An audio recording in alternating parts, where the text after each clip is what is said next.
Alors là, on est chez Alexis Albert, archéo-expérimentateur, médiateur et artisan créateur. Et il a fondé son entreprise Gestes Racines, au travers de laquelle il transmet les gestes et les savoir-faire de nos ancêtres. Alors ce week-end, avec lui et 4 autres stagiaires, il nous a formés au tannage de la peau. Alors le tannage de la peau, qu'est-ce que c'est? Il va nous expliquer. Alors le tannage a pour but de transformer une peau crue, brute, directement après dépeçage de l'animal, en un cuir tout doux et souple qui va pouvoir servir pour différents ustensiles, accessoires et même des vêtements. Combien de temps ça prend pour tanner une peau? Pour le tannage primitif, il suffit de quelques jours, 3 jours pour tanner une peau de cerf par exemple. Alors la première étape, c'est l'écharnage. On va retirer les chairs des peaux, les peaux qu'on va ensuite plonger dans une solution alcaline qui facilitera la troisième étape, c'est le grattage. Ensuite, ces peaux, une fois rincées, seront badigeonnées de gras et ça va faciliter une nouvelle étape qui est l'assouplissage des peaux où on va pouvoir les étirer, les travailler un petit peu avant de terminer avec le fumage.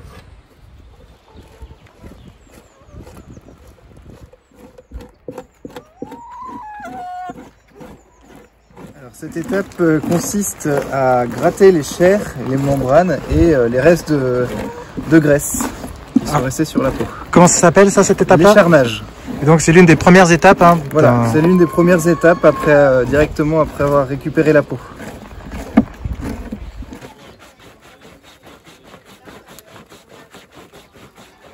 Alors Alexis, raconte-nous ce que tu es en train de faire là.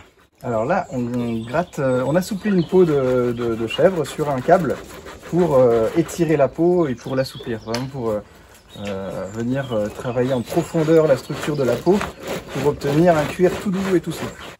Une opération longue et fastidieuse qui, avec le séchage, prend presque une journée. Alors là, messieurs, qu'est-ce que vous êtes en train de faire là actuellement? De la couture? Coudre les peaux de lapin pour que la fumée entre en contact avec la fourrure et la jaunisse.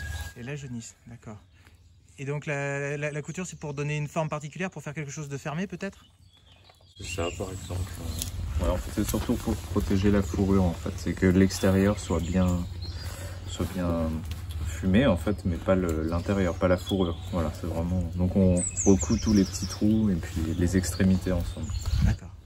Donc là, vous êtes à l'avant-dernière étape, avant justement le fumage qui terminera le travail, un travail de 3 jours. Hein. C'est ça.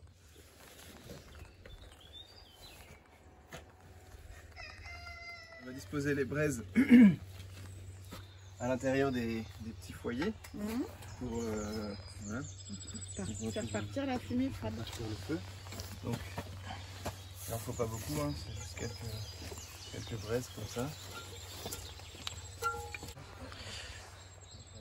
Alors là, pendant qu'ils sont en train de préparer les peaux de lapin qu'ils ont travaillé hier, eh bien la mienne, elle est un peu à l'écart parce que elle a trop séché et maintenant elle est irrécupérable, malheureusement.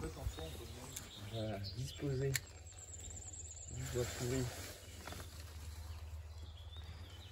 Et tu laisses ta casserole, c'est ça que tu dis. Ouais, et là en fait, normalement tu fais un trou où tu disposes directement tes braises dedans. Ouais. Et là avec une vieille casserole, une vieille poêle.